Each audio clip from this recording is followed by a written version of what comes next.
Assalamualaikum warahmatullahi wabarakatuh. Saya Lita Talisatira dengan NIM C2401241069 yang pada kali ini berkesempatan untuk menjadi presentator sebagai perwakilan dari kelompok 2 untuk menyampaikan hasil penelitian kami dengan judul Analisis Pertumbuhan, Reproduksi, dan Makanan Ikan Selar Kuning Celarides leptolapis George Cuvier 1833 yang ditangkap di Selat Sunda dengan asisten praktikum yaitu Raina Adelia Suwardi. Pada latar belakang sendiri, di sini ada Indonesia. Indonesia merupakan negara maritim yang luas wilayah lautnya lebih besar dibanding luas daratan dan memiliki potensi kelautan yang sangat besar, menurut Sulistiono pada tahun 2016. Kemudian biologi perikanan. Biologi perikanan merupakan cabang ilmu biologi yang mempelajari terkait aspek kehidupan ikan sejak penetasan, pertumbuhan, reproduksi, makanan ikan, hingga mortalitas ikan menurut Tamsil pada tahun 2019. Kemudian Selat Sunda. Selat Sunda merupakan perairan yang berada di antara Pulau Jawa dan juga Pulau Sumatera dan berhubungan langsung dengan Laut Jawa dan Samudra Hindia menurut Alfarizi pada tahun 2021. Yang terakhir yaitu ikan selar kuning. Ikan selar kuning merupakan ikan pelagis kecil yang memiliki ciri morfologis terdapat guratan kuning dari batas mata hingga ujung ekor menurut Tarigan et al. Pada tahun 2022. Selanjutnya yaitu metode. Pada metode sendiri di sini terdapat dua bagian yaitu praktikum dan analisis data. Pada praktikum sendiri di sini dilaksanakan dalam 4 pertemuan yaitu pertumbuhan, reproduksi 1, reproduksi 2, dan makanan ikan. Kegiatan dilaksanakan di laboratorium perikanan Fakultas Perikanan dan Ilmu Kelautan IPB University. Sedangkan pada analisis data dibagi dalam 3 pertemuan untuk mempelajari terkait pertumbuhan, reproduksi, dan makanan ikan. Kegiatan dilaksanakan di ruang kelas MSPI Fakultas Perikanan dan Ilmu Kelautan IPB University. Kemudian pada alat dan bahan di sini tertera pada layar ada styrofoam, baki, spidol, alat bedah, dan lain sebagainya. Kemudian lanjut ke prosedur. Pada prosedur sendiri di sini ada pertumbuhan. Pada pertumbuhan kita mendapatkan sampel ikan selar kuning, kemudian kita lakukan pengecekan terhadap morfologi dan morfometriknya. Setelah itu dilakukan pembedahan dan difokuskan untuk mengambil organ bagian perut ikan, terutama gonad, usus, dan lambung. Kemudian organ perut itu diawetkan dengan formalin 10%. Kemudian pada prosedur reproduksi ikan pertama, di sini kita membagi gonad menjadi 3 bagian, yaitu anterior, middle, posterior. Kemudian kita memburai isinya dan menghitung jumlah telurnya.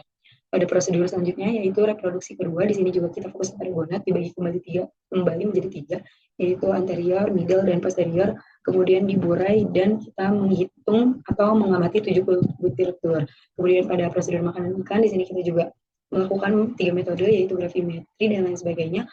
Kemudian dicek makanan apa saja yang masuk ke perut ikan. Lanjut ke bagian analisis data. Pada analisis data ini dibagi menjadi 3 sebenarnya. Di situ ada pertumbuhan, reproduksi, dan makanan ikan seperti fokus kita. Kemudian kita melakukan perhitungan terhadap ketiganya. Selanjutnya ke hasil dan pembahasan. Pada hasil pembahasan sendiri di sini ada distribusi frekuensi panjang ikan selar kuning.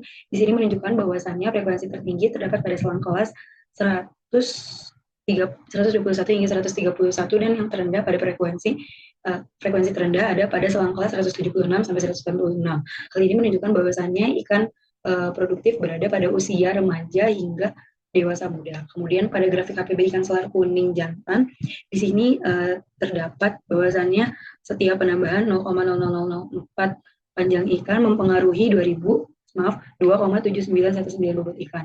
Kemudian pada gabungan dan betina didapatkan hasil yang menunjukkan bahwasannya ikan selar kuning ini baik di gabungan jantan dan betina, mereka memiliki sifat allometrik negatif di mana pertambahan panjang ikan lebih cepat dibandingkan bobot ikan. Baik, selanjutnya di sini ada grafik faktor kondisi ikan selar kuning total gabungan, jantan gabungan, dan juga betina gabungan. Pada ketiga grafik faktor kondisi ini didapatkan bahwasannya bulan Juli memiliki faktor kondisi yang memang baik atau bagus dari ikan tersebut. Jadi ikan selar kuning ini memang memiliki tubuh yang oke di bulan Juli. Hal ini mungkin difaktorkan adanya musiman, kemudian adanya juga faktor musiman dari ikan tersebut. Selanjutnya yaitu ada tingkat kematangan gonad. Nah, di tingkat kematangan gonad ini baik dari jantan dan betina, TKG yang mendominasi ada di TKG 1, menunjukkan bahwasannya ikan-ikan yang kita teliti ini masih dalam usia perkembangan muda. Kemudian di indeks kematangan gonad, di sini juga TKG yang tertingginya ada pada TKG 4 dengan IKG rataan yang paling tinggi. Hal ini menunjukkan bahwasannya gonad dalam keadaan siap untuk berkembang. Kemudian pada fekunditas, di sini setiap pertambahan satu satuan panjang tubuh ikan mempengaruhi sebesar 1,1998 fekunditas. Maaf, 20,459 telur. Kemudian pada bobot ikan di sini juga setiap pertambahan satu satuan panjang bobot ikan mempengaruhi 228,15 telur. Selanjutnya itu nisbah kelamin. Di sini kita mendapatkan bahwasannya egg hit dari setiap bulannya lebih besar dibandingkan egg step. Hal ini menunjukkan berarti antara jantan dan betina tidak seimbang. Kemudian pada diameter telur, di sini kita memiliki satu puncak saja, yang berarti kita total spawner atau ikan memijah dalam sekali pemijahan, memijah sekaligus dalam satu periode. Kemudian pada makanan ikan, di sini kita juga mendapatkan bahwasannya di 3 grafik antara gabungan jantan dan betina, ketiganya memiliki makanan utama, yaitu pleurosigma. Nah, sebenarnya ikan salar kuning yang kami miliki merupakan omnivora mendekati karnivora karena memiliki hasil PUR mendekati 1 walaupun masih di angka 0,6 sekian. Meskipun begitu, ikan salar kuning kami merupakan ikan salar kuning yang selektif dalam memilih makanan. Hal itu dapat ditunjukkan pada grafik selanjutnya, yaitu BI dan BA atau luas relung, yang di sini didapatkan angka mendekati 0, bahwasannya ikan yang kami miliki selektif. Kemudian selanjutnya kita mendapatkan hasil akhir CH pada angka 0,3119. Hal ini sangat jauh dari angka 1, yang berarti ikan kami memang tidak kompetitif dan memiliki makanannya masing-masing. Kemudian di sini ada grafik hubungan volume makanan dengan panjang ikan. Di sini angka yang kita dapatkan sekitar 0,2% dan 1,5% serta 0,7% menandakan bahwasannya panjang ikan tidak mempengaruhi volume makanan yang dikonsumsi oleh ikan selar kuning. Terakhir, baik, kesimpulan yang kami dapatkan yaitu pertumbuhan ikan selar kuning menunjukkan kondisi yang baik dan pola panjang berat yang stabil.